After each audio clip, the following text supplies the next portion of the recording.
I'd like to welcome you this morning to our event that we're organizing looking at circular economy from a Nigerian perspective as well as an EU perspective and opportunities for cooperation.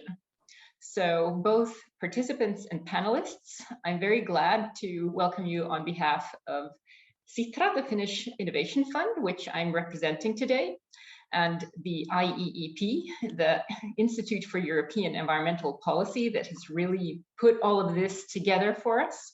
And we're also very happy to be co-hosting with the Lagos State Environmental Protection Agency, LASEPA. And we're going to have first a presentation by the IEEP, Innocent Onah, and this will be followed by a discussion among panelists.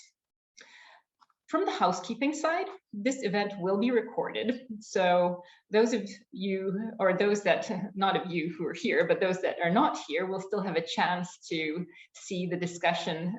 The link will be on the IEEP website.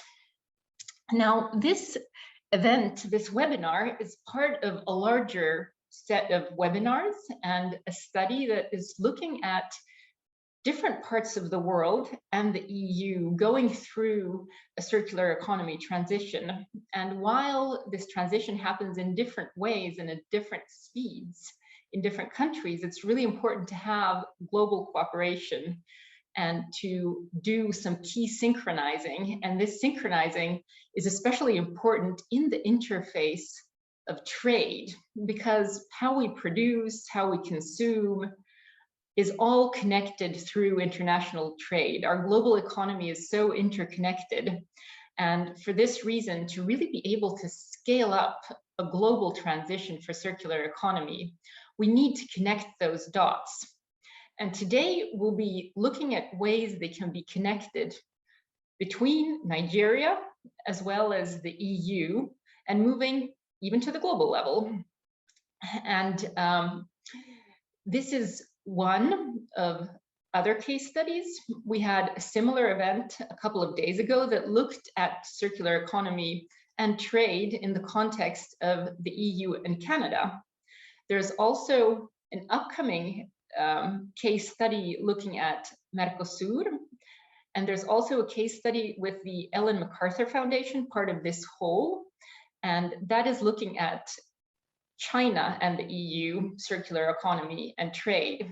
So at the end of these different case studies, we're also going to pull together what's been learned and look ahead. And there will be a final wider seminar, hybrid probably, in Brussels coming up in May. So that will be another opportunity to connect in and also see how this webinar today connects with the other elements of the study as a whole.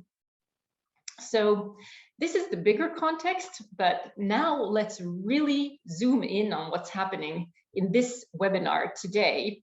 And we will start with the background presentation by Innocent Onah of the IEEP. So Antoine, I hand over to you. Thank you so much, Marina. Thank you very much for your kind introduction. Let me now share my screen so that we can have the presentation.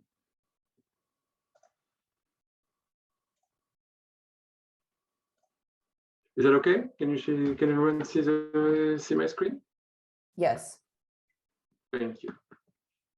So today, as we said, Marina, we're talking about trade in support of circular economy, and in particular the opportunities that are existing between Nigeria and the EU. We will discuss a number of points with all of us today. We will first have a look at the policy context that exists in terms of circular economy between the two partners. We'll get a small dive, because we don't have that much time, into the relationship and trade that exists currently between the two partners and how that can relate to circular economies. We look at the particular challenges and opportunities that both in the EU and in Nigeria that are existing at the moment, before concluding with some recommendations based, of course, on the case studies that we have developed and that which you have kindly presented. To start off with the policy context. So from the EU perspective, the star of the show is obviously the Circular Economy Action Plan that was enacted a couple of years ago, and which sets the stage for sectoral initiatives within the EU to develop new circular economy related standards. So there's a lot of sectors that will be touched upon. We're talking about electronics, ICTs, waste management, but also plastics and textiles, for instance. A very important milestone in that regard, for instance, will be the Sustainable Product Initiative that is expected to be published by the EU next week, actually. And this will set the stage, especially when it comes to product design, and leading the way toward these sectoral initiatives that I've talked about just before. So this is kind of one of a kind, is a very holistic approach that has been developed by the EU to foster circular economy in the continent, and is relatively well advanced. Although, as I said, it's only 2 years old, so we still need to see how it will unwrap, it will be implemented.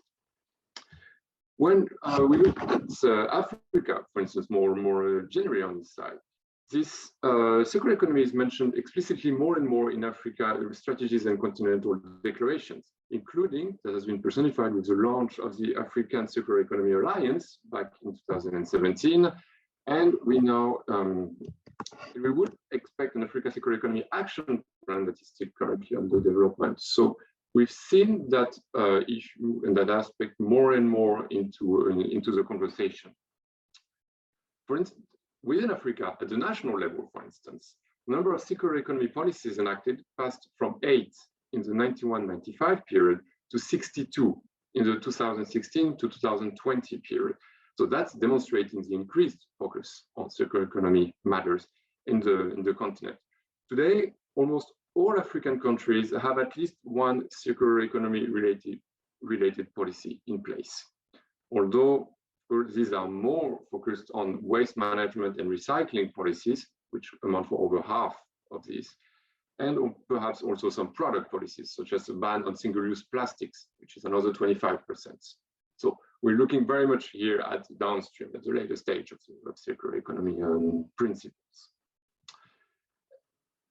So this is to set the stage really in terms of circular economy on both continents.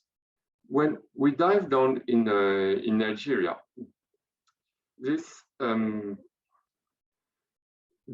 Nigeria has approached circular economy mostly, as I've just said, through a waste management perspective.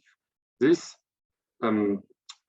so when facing the increasing amount of waste, the Nigerian government in 2000 reacted with the setting up sectoral extended producer responsibility programs. So to try and deal with that amount of waste. An important milestone was, for instance, in 2007, the setting up of the National Agency for Sustainable Development, Sitra. This was supposed to accompany the private sector to implement these EPR programs. The setting up of the agency was followed by a stream of sectoral initiatives, looking at, there was one, for instance, on the e-waste, particularly, to implement these EPR, this extended producer responsibility. Unfortunately, the lack of capacity has become a major issue in this implementation, as we will see. And this has not been helped by a largely informal sector when we're talking about waste management in the country, which made it also, of course, very, very difficult for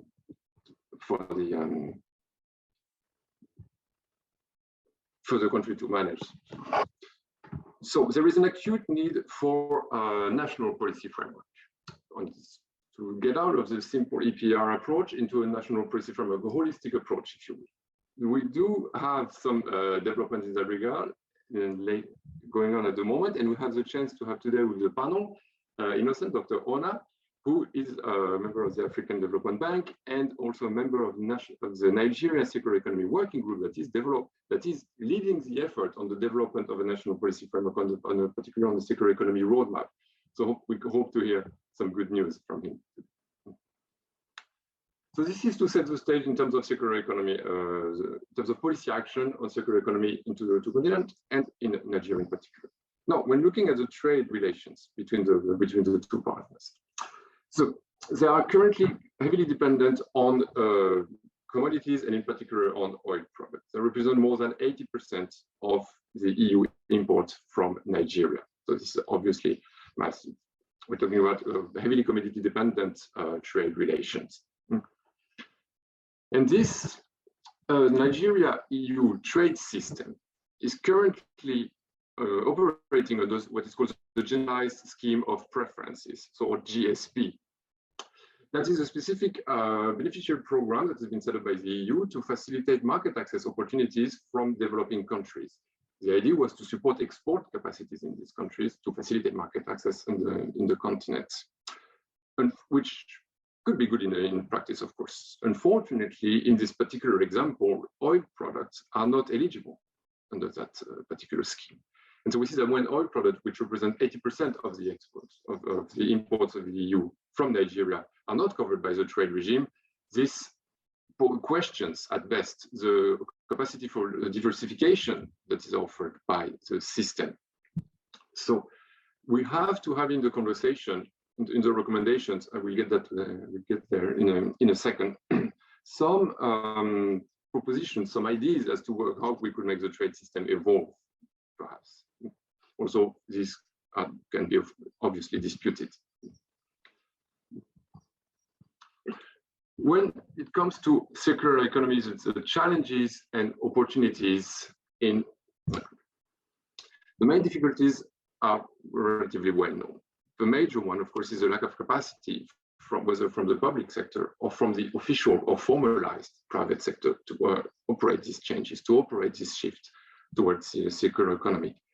This is, of course, related to the importance of the informal sector, especially when we talk about waste management issues.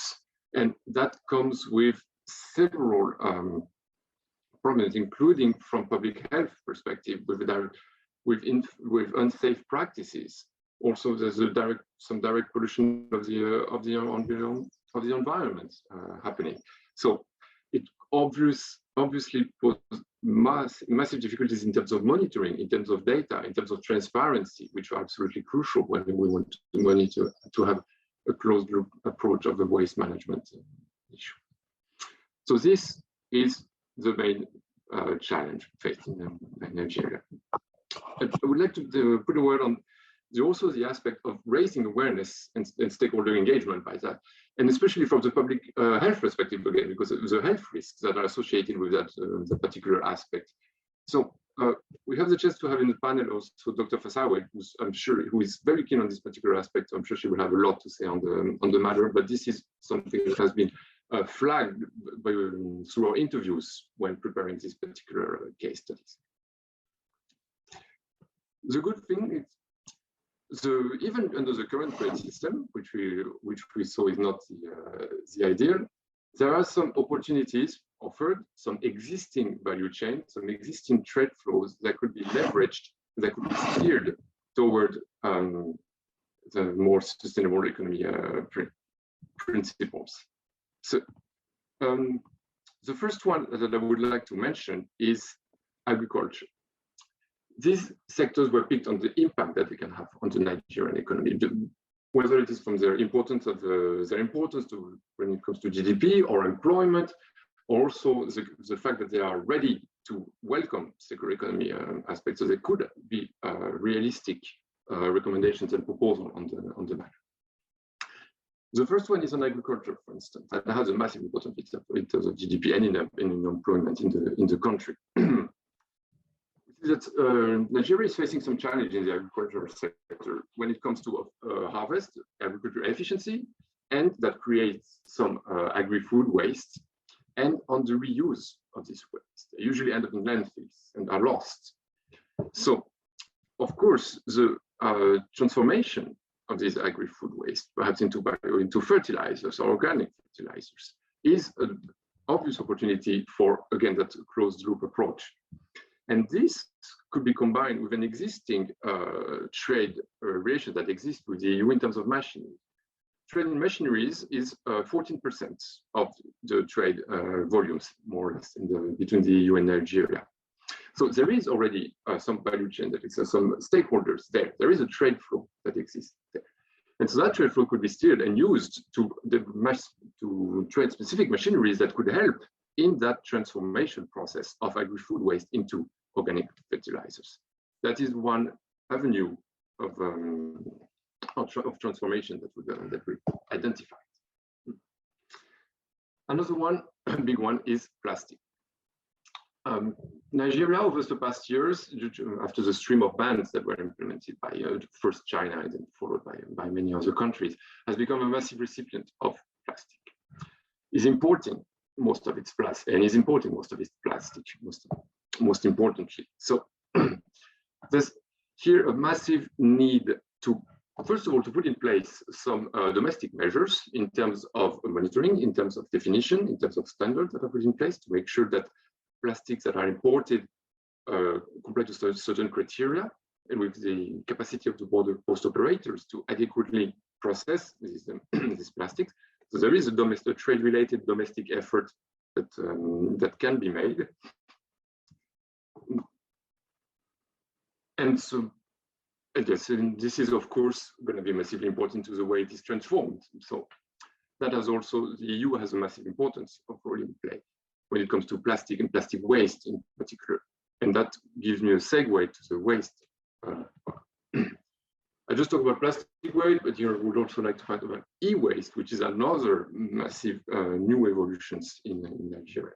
The amount of e-waste that is received in the country has been decoupled in the past years. And Nigeria has been, of course, struggling extraordinarily to manage this particular sector. So this is also where the EU has a massive role to play when it comes to trade policy there, because when it comes to monitoring, it's legal waste, as I call it, and when it's coming to banning, it's illegal waste, harmful waste. So there has been a new legislative proposal back in November by the EU, specifically on this, to monitoring the legal waste and banning the illegal one. And so the EU has a role to play. It's not only about Nigeria to having to develop a national policy framework and to build capacity of border post operators to adequately process this plastic waste, this e-waste. It's also part of the EU to monitor its own exports. So that is something also that we've seen a lot. So this was part of the three sectors that we saw could bring about most of the transformation when it comes to circular economy. In terms of recommendations, so there are at a several levels that we can tackle to answer to these challenges. First of all, in terms of trade policy, because this is a major focus of this particular case study. The idea here is how to reinforce the profitability of circular economy value chain, because eventually, if you want to develop them, that is where we have to go. There are a number of initiatives that could be done. There are a number, first of all, at the multilateral level, through the UNEA, with the global plastic treaty discussions that have been initiated recently and that will go on for the next 2 years. Nigeria could envisage participating to this process. There are a number of initiatives ongoing at the WTO as well, whether it's on the structured discussion, whether it's on the informal plastic dialogue. This, of course, are things where Nigeria is not a member at the moment, but could envisage participating more actively. We have the chance to have Christophe Bellmann in the panel, and I'm sure he will be developing more on this point, so I will not linger. In terms of EU-Nigeria bilateral relations, as I've mentioned before, the GSP system, the current system, is not extremely adequate to foster diversification and to support circular economy transitions in the country. So there are a number of avenues that could be envisaged. The first one would be to upgrade to GSP+. So that is essentially the same system in terms of tariff line, in terms of import and export capacities of the EU, but it requires the beneficiary of the system to ratify a number of conventions, a number of international conventions, whether on environmental or labor rights or human rights aspects. There is a convention of biodiversity, there is a convention on the trade of endangered species, CITES, and the like. What's interesting to note is that Nigeria has already voluntarily ratified all these conventions. And so it could be ready for an upgrade to GSP+. It would not be, this is a relatively easy move. It would not transform everything right away, but it would put more focus toward environmentally sustainable practices in the country and in the trade relations between the two partners. So that is something that is realistically. In terms of other aspects, I've mentioned something that is a bit more controversial is for Nigeria to take the decision to join the regional Economic Partnership Agreement, EPA. Nigeria remains the last country not to have ratified that agreement. So if you should decide to ratify it, it would enter into force, and that put a lot more focus on specific value chain, on tariff lines, on market access issues, on intellectual property, services. So, and this would, of course, relaunch the question of what kind of value chains could be used to foster circular economic transition. Of course, as I said, this is controversial because it comes with additional pressure on potentially nascent industry in Nigeria, which will face increased competition from the EU private sectors. Obviously, this comes with questions.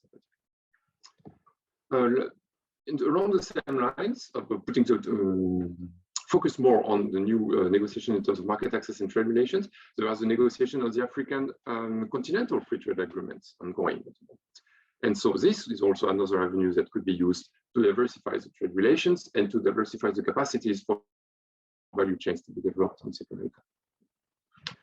I will repeat a bit the sector-specific measures. I've mentioned a few when looking at the three sectors that we have identified: agriculture, plastics, and waste and e-waste. There are some measures that could be done here that are allowed, and those that can be done through the GSP. The current GSP systems do not necessitate another trade relations, but a specific focus on particular sectors.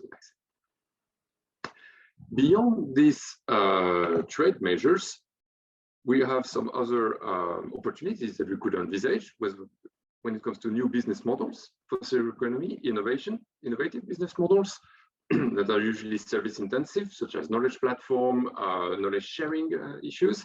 So today we have the chance also to have Natalie in the panel who could perhaps touch upon this issue. And last but not least, the cooperation between the EU and Nigeria is absolutely crucial. As I said, these trade developments require a lot of efforts on the Nigerian side in terms of building capacity, in terms of facing additional pressure, additional competition on trade aspects, etc. And so these efforts could be accompanied, including financially, by the EU through the trade technical cooperation. The EU now has a new multi-annual financial framework and has a new national indicative program that is setting the stage for the cooperation between the EU and Nigeria. So now is the time to implement. Now is the time to implement dedicated programs to support circular economy into Nigeria. Hopefully, our friend Godfrey, who's from the EU delegation in Nigeria today with us, can also shed a bit more light on the current state of play. So I will stop there. Of course, happy to answer any particular questions that you may have. But these are the main conclusions of the case studies that we've done. Thank you very much. Thank you, Antoine, for setting the stage. And as we can see, there are different developments at different levels. And part of the discussion, of course, will be very political and will take place over time for sure. So this is a bit of going into some of the issues at first go, and I'm sure that there will be plenty of opportunity really to have internal discussions and discussions between Nigeria and the EU following this. Now we have a wonderful panel of experts that all will shed light on circular economy and or trade from their own perspectives. We have Dr. Adedolapo Fasawe, who's the CEO of the Lagos State Environmental Protection Agency. We have Dr. Innocent Onah, who represents both the African Development Bank and the Nigerian Circular Economy Working Group. We have Godfrey Ogbemudia, who is the EU representative in Nigeria on energy and circular economy issues. We have Christophe Bellmann, who joins us from Geneva. He's head of policy analysis and strategy on the Forum on Trade, Environment, and the SDGs, working closely with the World Trade Organization processes relevant to our discussion today. And we have Natalie Beinisch, who is Executive Director of Circular Economy Innovation Partnership.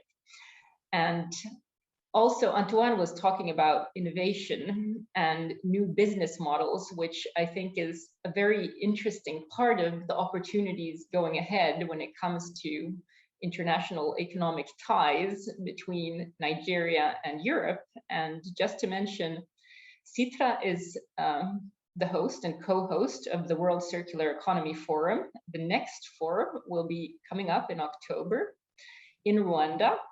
It's the first time on the African continent, and trade will be one of the streams there. And at Sitra, we've had very good experiences also working with innovative companies from the African continent, different countries, including Nigeria. So I hope that this goes on the way forward. But now let's move to the panel and the panelists. So I will first turn to Dr. Fasawe. Could you please tell us about your organization and the activities that are going on related to circular economy, both in Lagos State and in Nigeria more generally? You have the floor.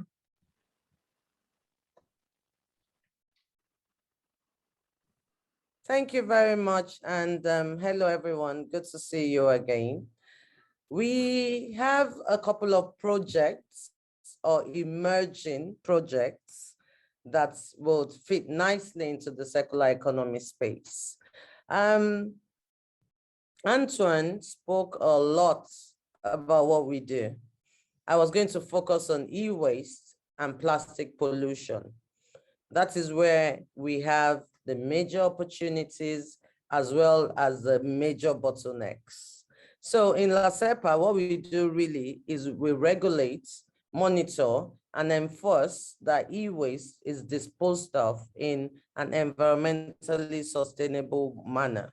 That is what we're supposed to do. And for it to be environmentally sustainable, it has to be recycled without anything leaking into the environment that will cause harm.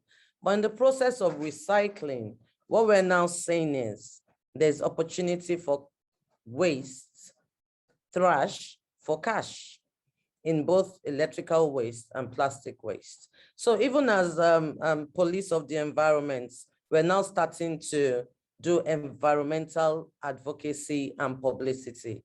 That is something that is new that we're doing. And the thrust of the message really is that everybody's waste is somebody's raw material. We also do natural resource management. And in managing natural resource, I will touch a little bit on agriculture. It's not really our forte in environmental protection, but I hide under the umbrella of air, land, and water. So I take care of what goes on with the soil.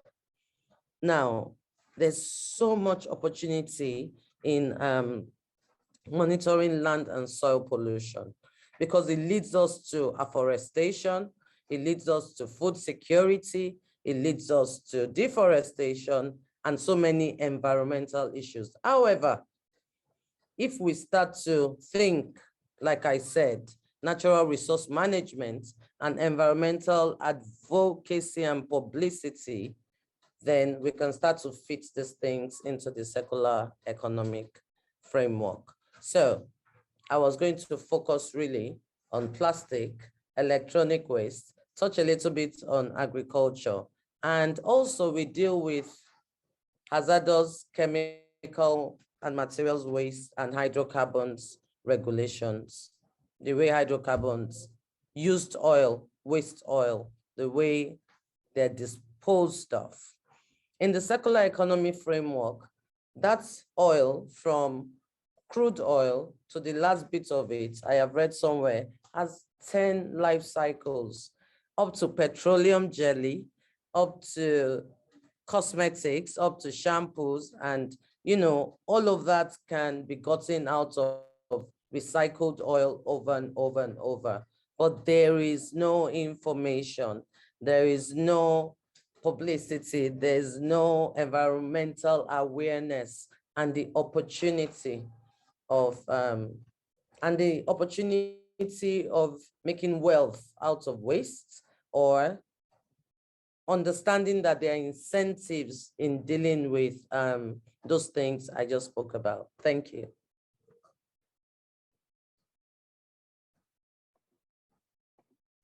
Thank you so much. So what you've really brought to bear very clearly for us is the systems change and the attitude change that's needed.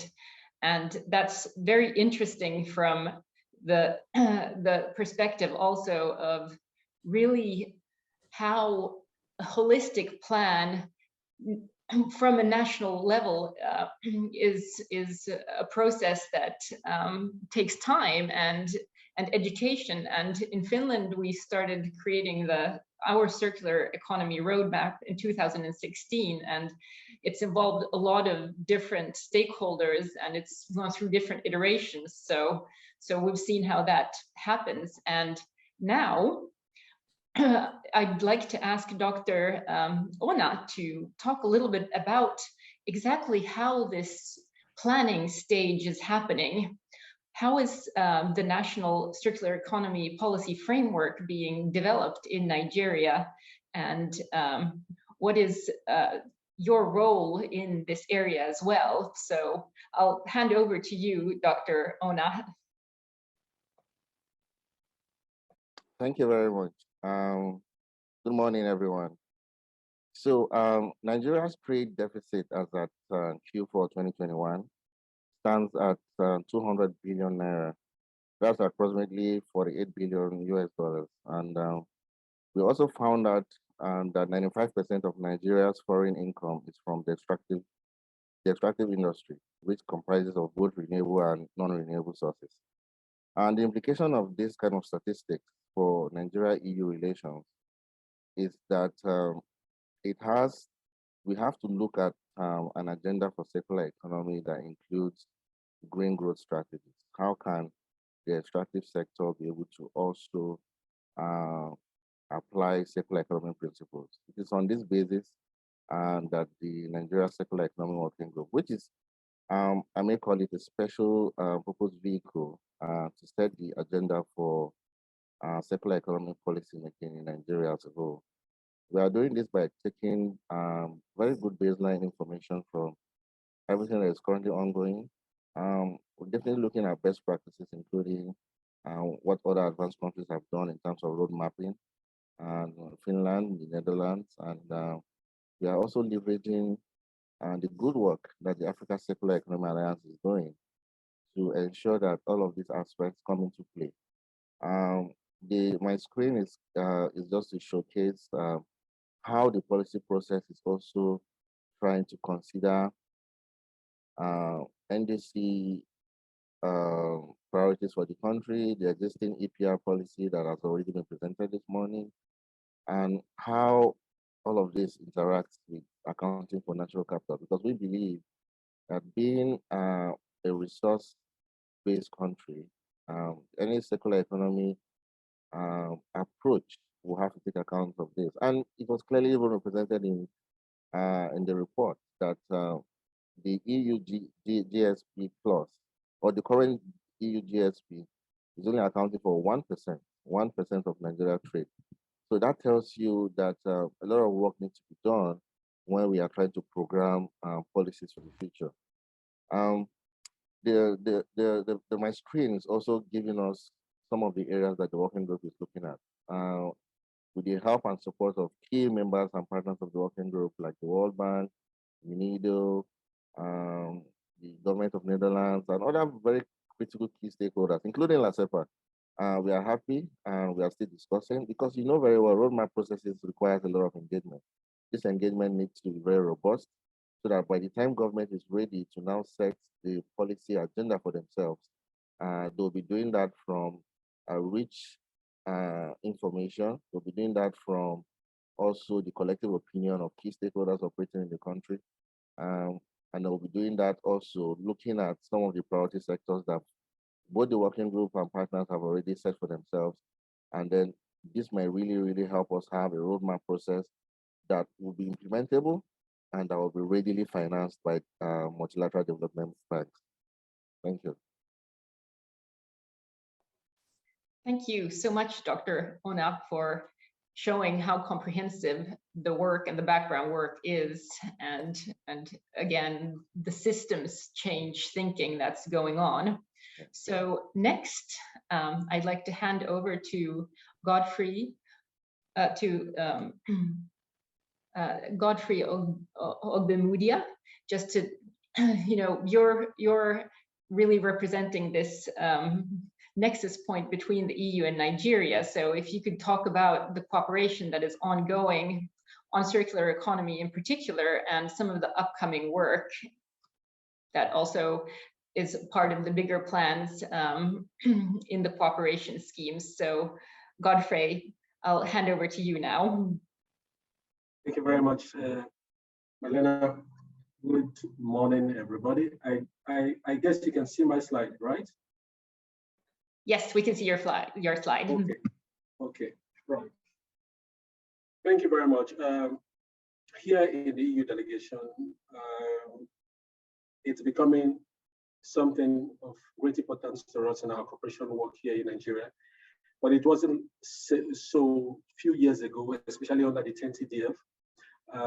But under the 11th TDF that ran between 2014 to 2020, we also didn't have a focus on circular economy per se, but somehow we found a way through one of the technical assistance program, as well as another activity funded from the GCC Plus.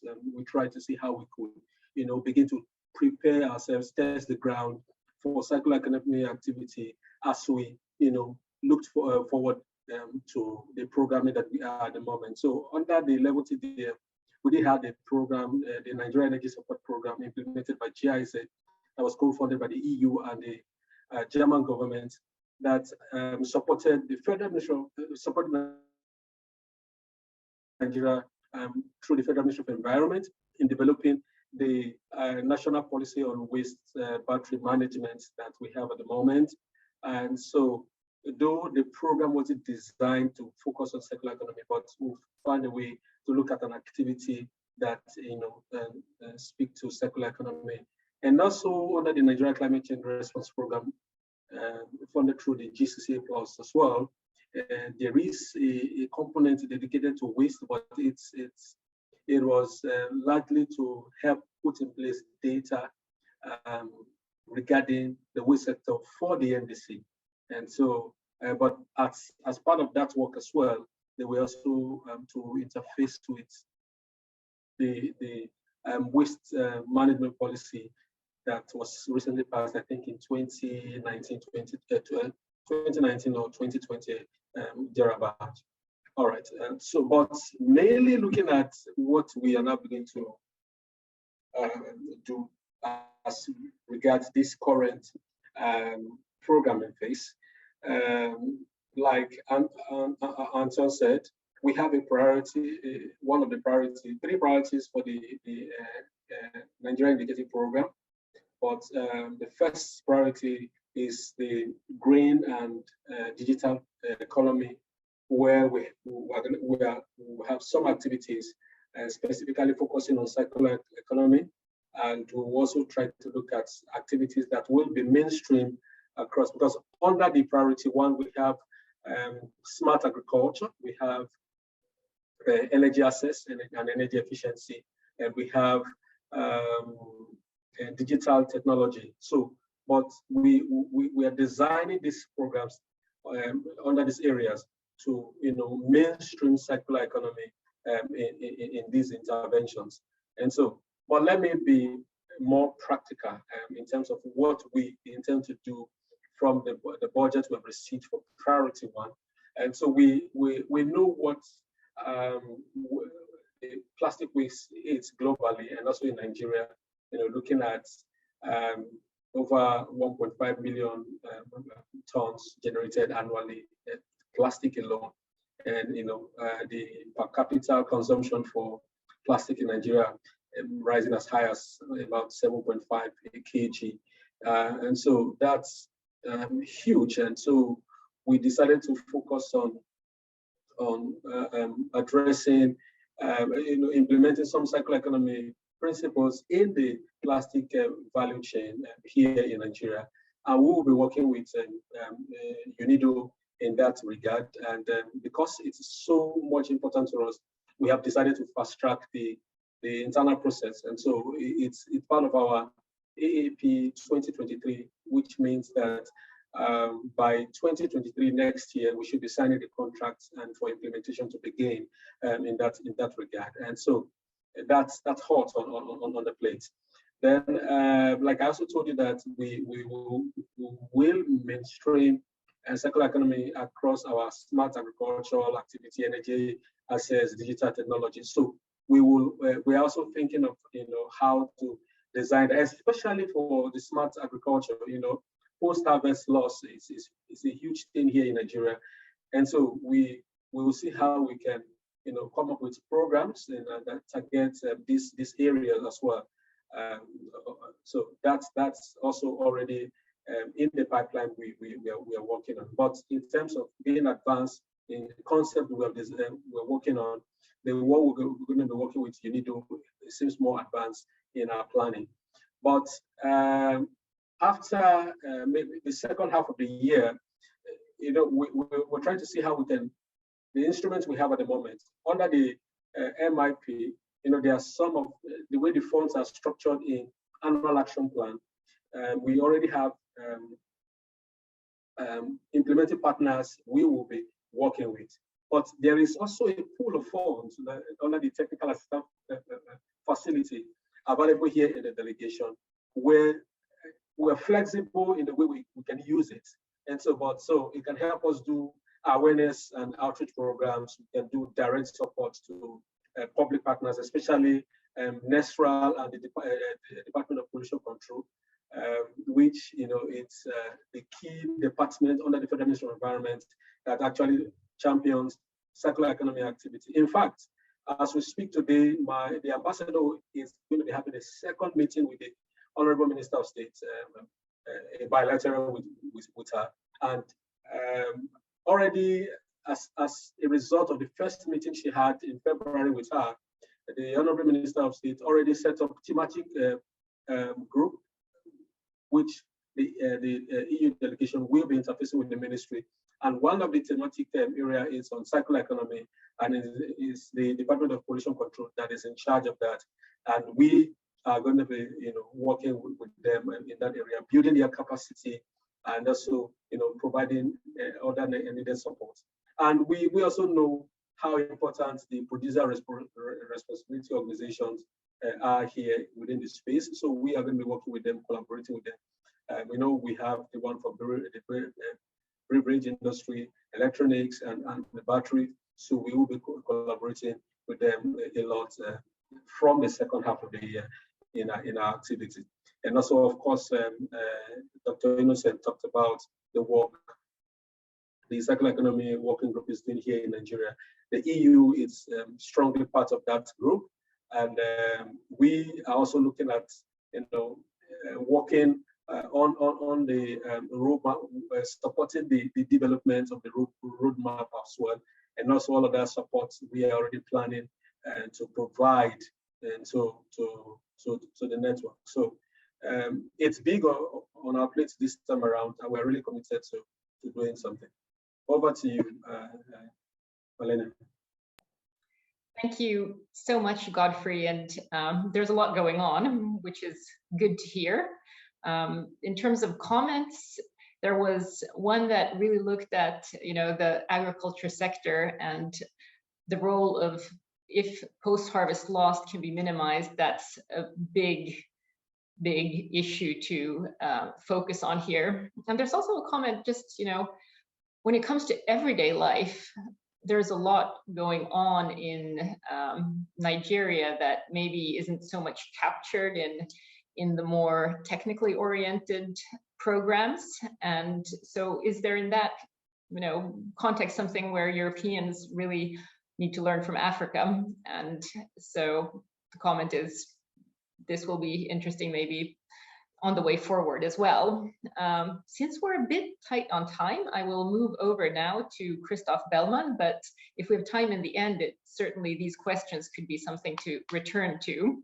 But now, Christophe, after hearing what's happening in Nigeria and all the various programs underway, let's take a jump up to the multilateral level and see what's happening there and in the World Trade Organization. Christophe, could you tell us a little bit about circular economy from a Geneva perspective, please? Sure. Thanks a lot, Malena, and thanks for the invitation and the opportunity to share some thoughts. Maybe just before I do that, I just wanted to make just a couple of points. On the paper, on the analysis, I think it was very interesting to look at how the analysis is looking at, well, the multilateral level, the EU-Nigeria bilateral level, but also sector-specific and national policies. But I would argue that maybe a dimension that is a little bit missing, and it might be interesting to look at, is the regional trade dimension. I think that one of the biggest challenge for Nigeria in a transition to a circular economy, it's going to be about economic diversification and moving away from reliance on extractive industry and including the oil industry. We've heard that 80% of Nigeria's exports to the EU is fossil fuel, if I remember well. When you look at intra-regional trade, the structure tends to be much more diversified, and that may be really an avenue for Nigeria also to further stimulate diversification and other sectors. We've also heard about the importance of building circular economy value chains, and we know that increasingly this will require a regional cooperation. So I think that regional dimension is something that needs to be looked at and explored as we move forward. That said, looking more specifically at opportunities at the multilateral level, there are clearly a few initiatives that are of particular relevance, I think, in this discussion. The UNEA discussions have been mentioned. I'll focus a bit more on the trade dimension, particularly what could be done in the World Trade Organizations. We have, of course, a committee on trade and on environment, which has been, I would say, dormant for a number of years, but that's really still, an important avenue for discussions where all WTO members are present.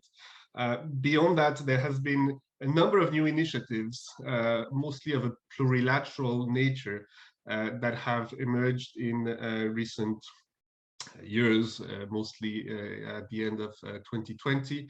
And I can think of 4 of them, which might be particularly relevant for the discussion today. The first is the one on fossil fuel subsidy reform. And I think that in Nigeria, the government is conscious of the fact that there is a need to reform fossil fuel subsidies because of the cost that it implies. But we know that it's exceedingly complicated and it's exceedingly sensitive. And you want to do that in a way that it does not affect particularly the poorest people. And this initiative on fossil fuel subsidy reform, I think, is really a place where you can learn, exchange lessons, good practices among countries that have gone through this type of reforms. And I think that's really something that is interesting to explore. The second avenue is this informal dialogue on plastics. This is something that has been mentioned. It brings together nearly 70 countries. 75% of trade in plastics is covered by the co-sponsors. And I think that's really an interesting avenue to look at capacity building and technical assistance needs, to look at transparency data. There's a lot of work on promoting waste management technologies, substitutes to plastics, technologies for recycling or reuse, but also how to deal with reducing trade in single-use plastics and packaging and so on and so forth. A third avenue is this structured discussion, the trade and environmental sustainably structured discussion, this TESD initiative, which has a dedicated group on circular economy. There has been a bit of concerns on the part of developing countries. Nigeria is not a part there. It has been a bit perceived as a discussion that is focusing mostly on exporting waste, and that has been a bit of a concern for developing countries. There's also a concern that it is focusing very much on discussions on environmental goods and services, and that this is an attempt, of developed countries to export their goods and services to developing countries. But I think it's important to try to reframe a little bit this discussion. Don't make it, a market access discussion. We have to go beyond concerns about or going beyond talking about exports of waste. I think there's a space here to talk about cooperation on how you design policies, international standards, technical assistance, transfer of technology, and so on and so forth. And I think having more developing countries participating in this initiative would really help reframe the discussion. And finally, the last avenue, it's an avenue which Nigeria has been using already and has been leading in, is this initiative on investment facilitation for development. And I think there's a lot of, we know that a transition to a circular economy will require a lot of investment, and having a discussion on how to facilitate this type of investment, and particularly dealing with environmental concerns, is probably something that is worth exploring further. So let me maybe stop here, and we can come back to some of those issues if needed afterwards. Thank you. Thank you so much, Christophe, and thanks for bringing the regional aspect to the discussion. This is obviously an area where you also have experience from many years back, so it's good to bring that dimension in. Also, many of the issues that we've covered have been related to governmental policies and frameworks. So now we'll move into more of the private sector. What needs to happen, and looking really at innovation. I mean, we've talked about innovative aspects of the circular economy transition, about green and digital transformation, but just more from the business side. Natalie, it would be wonderful to hear from you on business and innovation activities related to circular economy in Nigeria, and what role the private sector actually has in fostering circular economy principles. So Natalie, I'll hand over to you now. Thank you. That's a really big question. I will see what I can answer in a couple of minutes. So we work, maybe the example to point to most directly is the work that we're doing around an initiative called Circular Legos, which is initiated both by Circular Economy Innovation Partnership, but more importantly, by Lagos State Government, by organizations such as LASEPA. We are very grateful to the support of Dr. Adedolapo for championing these causes. But one of the works we're doing right now, which is actually underway, is an innovation challenge which brings together corporates who define their own circular economy challenges. And what we see there, the principle actually comes from Sitra, so thank you for that. But where we see there is that where we have large companies, and it's large companies who feel the pressure to do something. They if they're operating in international markets, there is some kind of expectation that something's happening on the circular economy standpoint. So the challenge that we undertook this year is focused on plastics. And we had 6 companies define those challenges, again, primarily large companies like Heineken, Coca-Cola, BASF, and as well as smaller companies that had some solutions and were looking for joint venture partners to enter into the Nigerian market as well. I think from the standpoint of like where companies face challenges in the Nigerian market is still focused, when we're looking specifically at plastics, it's at the collection. It's still a collection issue. Like how do you do this in an efficient way? It's not necessarily about a bright new and shiny product. It's really how you organize the logistics and address issues around pricing and coordination around the value chain. So that's where we see the origins of most of the challenges coming from, where there's still some questions around conversion of waste materials or byproducts from companies as well. But at this stage, the demand, let's say, for circular products and services still comes from those companies who feel the pressure to show that they're doing something from an international standpoint. I do want to address the point that was raised by Anna, because it's such an excellent point, and I think it reflects a little bit. It was interesting in the paper, Antoine's excellent paper, that it's also been discussed, is that as that tension around the trade dimension as well, that there's this feeling of that there's something new being imposed that's been kind of repackaged, but there's a lot happening in the Nigerian context around with businesses working, repurposing, remanufacturing, remaking new products out of old ones, and it's happening all the time. I think there's a question around the coordination, but there's so many examples, and I learn of like new ones each day. So you see there's actually like a great market, like reuse market for cement sacks that's actually profitable. There's we've seen in some incubators someone who has repurposed a washing machine to defeather chickens in a faster way.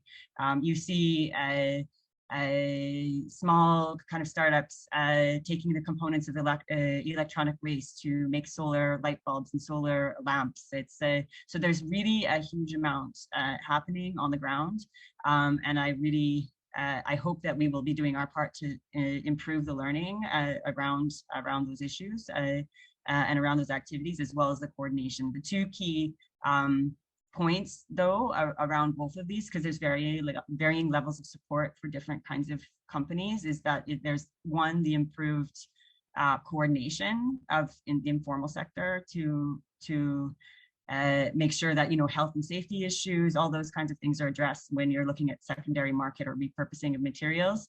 And then the second is we still have to deal with end of life of materials as well. And that's something, even if you have really great solutions and really great repurposing, the waste management components of that, or the addressing the waste management component of that, is still crucial. Thank you so much, Natalie. And thank you for also bringing these very inspiring, concrete examples of what is happening all the time at a small scale and at really the bottom-up level. So we're running short of time now. I will hand over to Antoine, who will wrap up. From my side, thank you so much to all panelists for really great contributions. Antoine, over to you.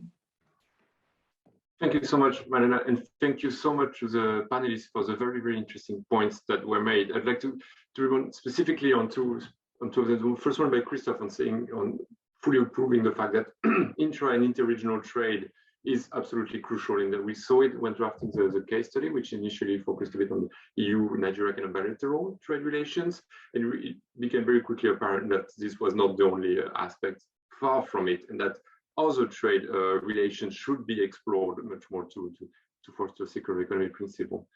And also, thank you so much for Natalie to bring the debate back to concrete measures, concrete initiatives. Of course, the national policy framework is important. Of course, cooperation and multilateral and international level is extremely important as well. But also, we need to keep in mind what's happening on the ground, what's happening really in terms of the private sector initiatives, innovations that can happen to foster this principle. So from today's session, I really gather that there are a lot of avenues to explore when, as I said, it comes from the international cooperation, where we talk about mutual recognition of standards, This is, of course, eventually extremely important for healthy trade relations. For all the various trade relations that exist, whether they're bilateral, whether they're regional, whether they are sector specific, whether they are more on the particular tariff lines or on regulatory matters and non-tariff barriers. That is, of course, extremely important. And then we're talking about the raising awareness aspect of the fact that the stakeholders in Nigeria, there is a lot happening, of course, that has been reminded.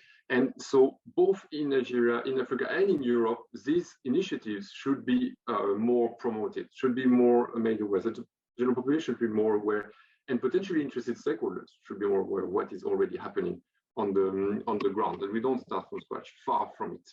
So thank you also for the participants who reminded that this is an important aspect. That's what is happening currently in Africa should also be an example for Europe. So I will stop there, and by thanking everyone for being there today, for following these discussions. I remind that you can find the case study itself on the event page if you'd like to go into more details based on what we discussed today. Of course, you may contact us if you have any question, if you'd like to explore any particular point any further, we'll be available to discuss. So thank you once again, everyone, and have a great day.